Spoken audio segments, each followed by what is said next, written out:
There's a moment in the X-Men 97 Season 2 trailer where Polaris steps in front of a group of mutant kids, green hair, magnetic field crackling around her, and she just holds the line. And if you've never read a Polaris comic in your life, your first instinct is probably something like, wait, who is that? And why haven't I heard of her before? That, my friend, is the right question. And the answer is genuinely one of the stranger things Marvel has ever done to one of its own characters. Lorna Dane has had Magneto's exact powers since 1968. Not similar powers, the same ones. She can bend magnetic fields, generate force fields, fly, and reverse the iron in your blood. In her first major power feat, Storm supercharged her magnetic abilities with lightning. Cyclops and Havoc added their blasts on top of that, and Polaris released it all at once, flinging a living island off the surface of the Earth and into deep space. During a galactic war against the Shi'ar Empire, she took on Vulcan, a mutant powerful enough to conquer an entire interstellar civilization,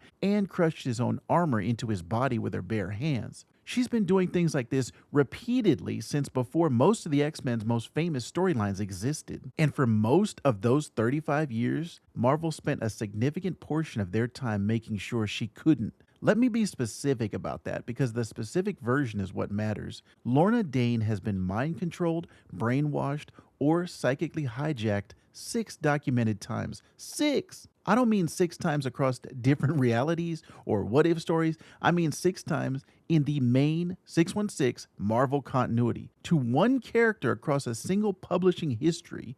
The first time was 1968, her first appearance. Mesmero used a psych generator to awaken her powers and immediately turned her against the X-Men. She didn't even get one issue of being herself before someone took her wheel. And I ain't talking Jesus. The second time, Eric the Red, a Shi'ar intelligence agent, kidnapped her and Havoc and brainwashed them into trying to assassinate Professor Charles Xavier. She woke up with no memory of it.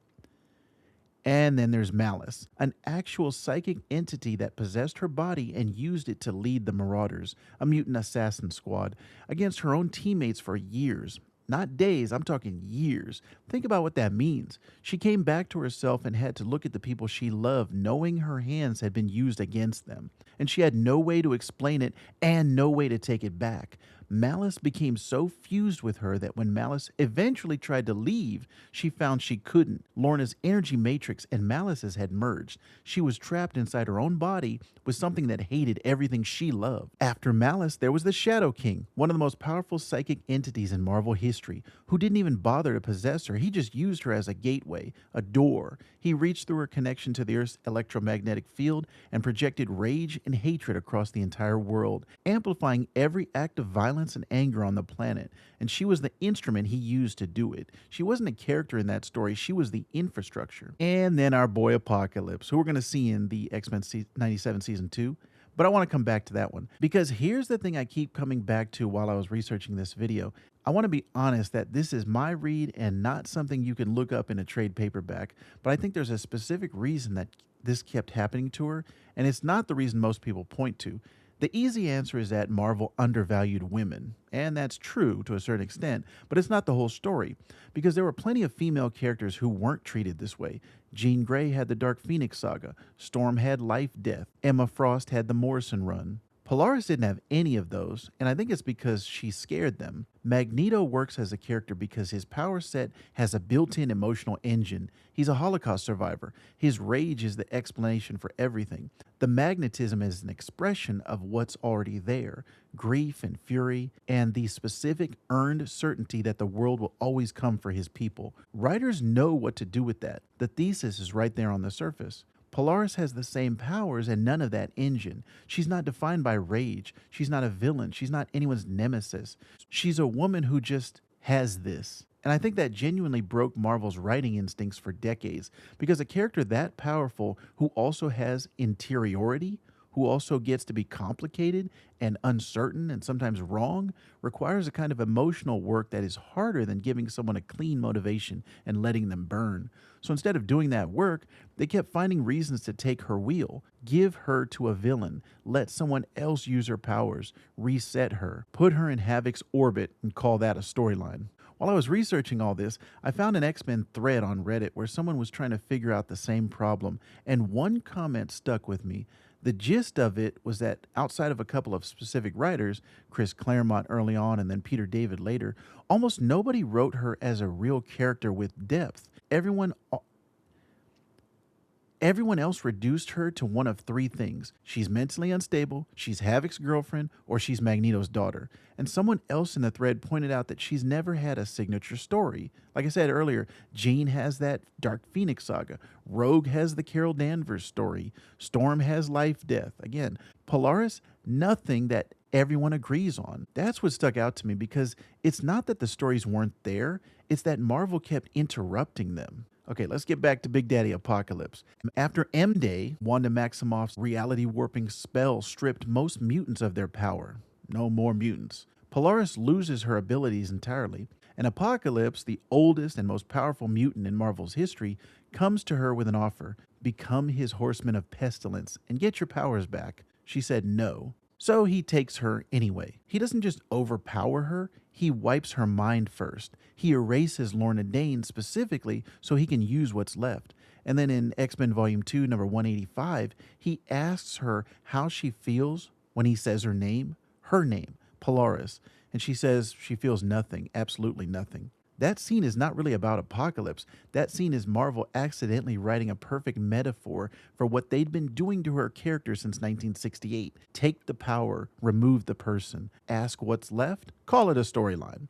But here's where it gets complicated. And this is the part I think gets missed when people talk about how badly Marvel treated her. Even when the writing gave her nothing, she found ways to matter that the writing didn't plan for. After Cassandra Nova's Sentinels massacred 16 million mutants on Genosha, Polaris was one of the only survivors. She spent months in the ruins, alone, holding the electromagnetic fields of the dead together so their voices didn't dissipate into nothing, slowly losing her mind in the process.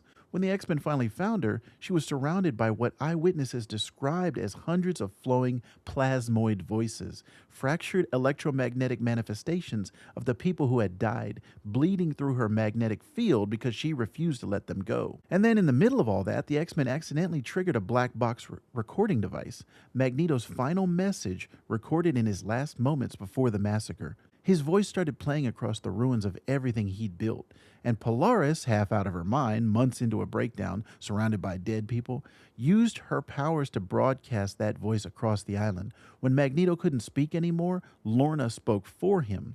That's not a power feat. That's not an editorial mandate. That's a woman with Magneto's exact powers in her most defining moment, with no script and no one watching, deciding that the dead deserve to be heard. I've known about Polaris for a while, but this X-Men 97 Season 2 trailer is what kind of brought her to the front of my mind. I wasn't planning on doing this video, but then I found that Fall of X moment, Polaris in her father's costume, helmet and all, smiling, ramming a celestial space station into the people, trying to erase mutant kind.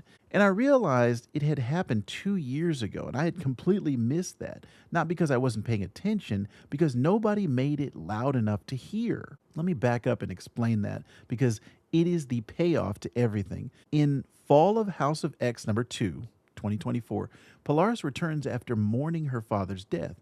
She shows up wearing a costume specifically designed as a tribute to Magneto. Marvel artists were literally asked to make it a homage to his classic look, and she's controlled the severed celestial space station nowhere with her magnetic field. Then she rams it into an Orcus installation while deflecting their gunfire with a smile on her face. Not raging, smiling, like someone who had waited a very long time to finally just be the story.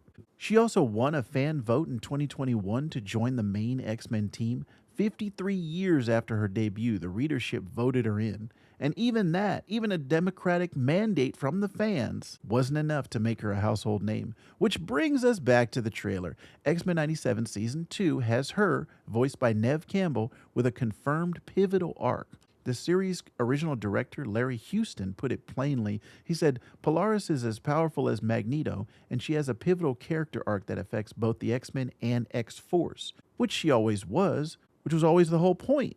The difference between X-Men 97 and everything that came before it isn't the writing. The Krakoa-era comics were figuring it out.